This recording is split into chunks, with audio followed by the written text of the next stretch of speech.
morning, Tony. Obviously, the big traffic story this morning, congestion pricing. So far, we're not seeing much added volume on the roadways. The off-peak discount just ended about a minute and a half ago, so now it's $9 to get into the congestion zone.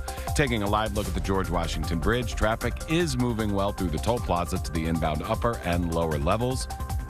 The real test will come later this morning. Should be interesting to see if ridership will pick up. We do have some subway issues in Brooklyn. Southbound A trains are running at slower speeds near Hoyt-Schermerhorn streets due to a signal problem in the area.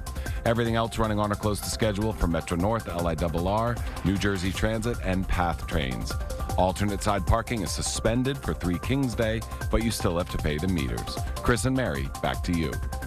Guy, thank you. 5:02, and after months of delays and legal challenges, congestion pricing is now in effect in Manhattan. And today marks the first morning commute since the controversial new tolling system went into effect. Elijah Westbrook, who covers transportation for us, is live on the Upper East Side. And Elijah, what can drivers expect this morning?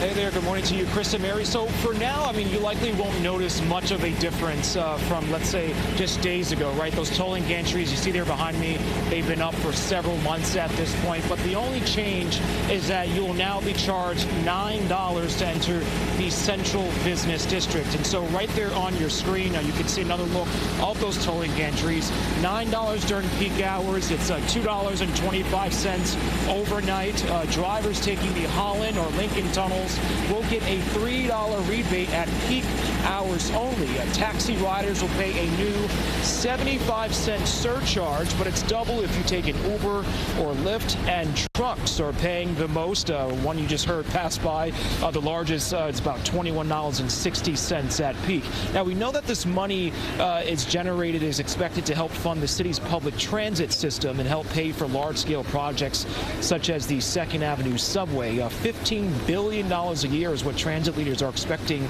to take away from this. In addition, supporters say the program will help lower traffic volumes in this portion of Manhattan and reduce pollution. Now, it's a good idea to go ahead and check the status of your Easy Pass account to make sure it's up to date. Mind you that the $9 charge is only for Easy Pass drivers, but if you opt into that toll by mail option, it is $13.50. But back out here live on 61st Street and 2nd Avenue, the traffic has been moving along quite nicely, but we know that will soon change in the hours ahead once that morning rush takes effect. In the meantime, we are live right now from the Upper East Side. Elijah Westbrook, Chris and Mary, let's send it back to you. Okay, Elijah, thank you. New Jersey drivers heading into the city, they're getting hit too. Christina Fan joins us live outside the Holland Tunnel in Jersey City with more on what those drivers can expect. Christina.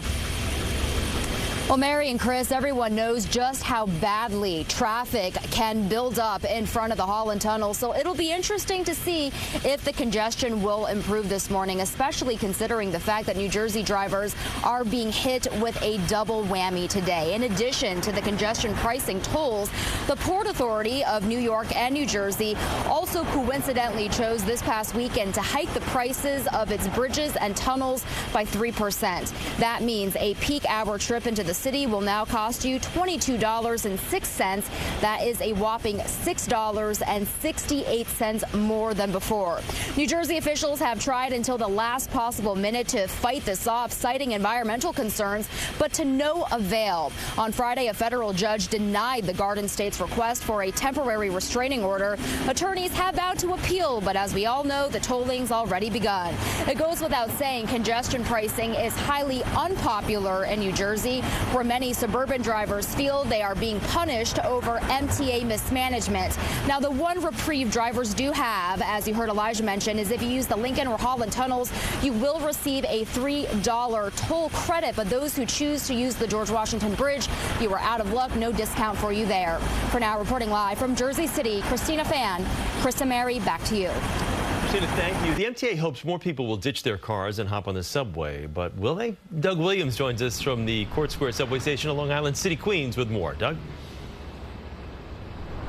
Well, Chris and Mary, that's indeed the question. We haven't seen a ton of commuters out here just yet. We will speak to some in the coming minutes and hours ahead. And again, we're going to be focused on those commuters coming from Queens into Manhattan. The question similar to the one Chris just asked. Are there commuters taking subways and buses today into Manhattan that were using their cars just last week? So if congestion pricing works, as the MTA and city and state lawmakers have intended, the answer to that question will be yes. The goal is to improve mass transit while the money this first-in-the-nation toll brings in helps improve it and gets people out of their cars in the process. As we all know by now, congestion pricing has vocal supporters and vocal detractors. In recent days, we've heard plenty from both sides seemingly split on whether this will actually improve public transit. If it's going to help the MTA, that's always a good thing. I heard the chairman of the MTA said the point is like trying to make people make use of the subway. I think it's a great idea, for real. It'll be way more people in the trains, especially that the congestion prices are going up. Again, we haven't seen many commuters going into or out of the station behind us here. We have seen a Q39, Q67 MTA bus pass us. We're along those lines here. Those have been pretty empty so far this morning, but again, we won't get a full sense until the later hours this morning, starting maybe around 7 o'clock, as to whether the habits have changed here in the borough heading into Manhattan. As you hear the trains, though, above us at this hour. For now, Chris, we'll send things back to you and Mary. All right, Doug, thank you.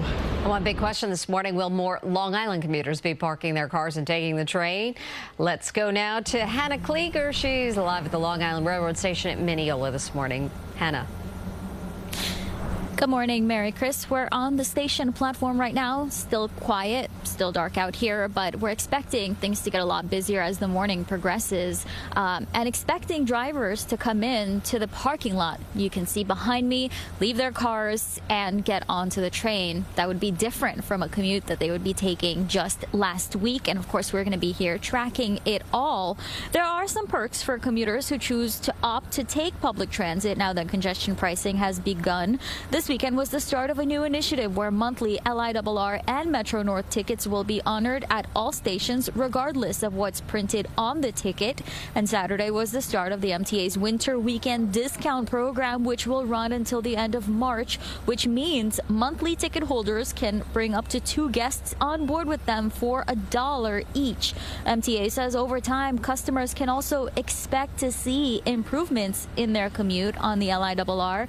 About $1.5 billion of the revenue will be spent on capital improvements to Long Island Railroad that will include upgraded signals, repairs for platforms and stations, replacing outdated train cars, and improving accessibility for the elderly and disabled. One of the things a lot of people are talking about online, though, is just how crowded the Long Island Railroad is during the morning rush hour. And of course, they're worried that with more people taking the train, it might get even more crowded. That's something we're going to keep our eyes out for as we go throughout the morning. For now, we're live in Mineola, Long Island. Hannah Kliger, CBS News, New York. Hannah, thank you. Keep it right here. We'll have live team coverage as the morning rush continues. For a closer look at the congestion pricing rules and exemptions, go to cbsnewyork.com.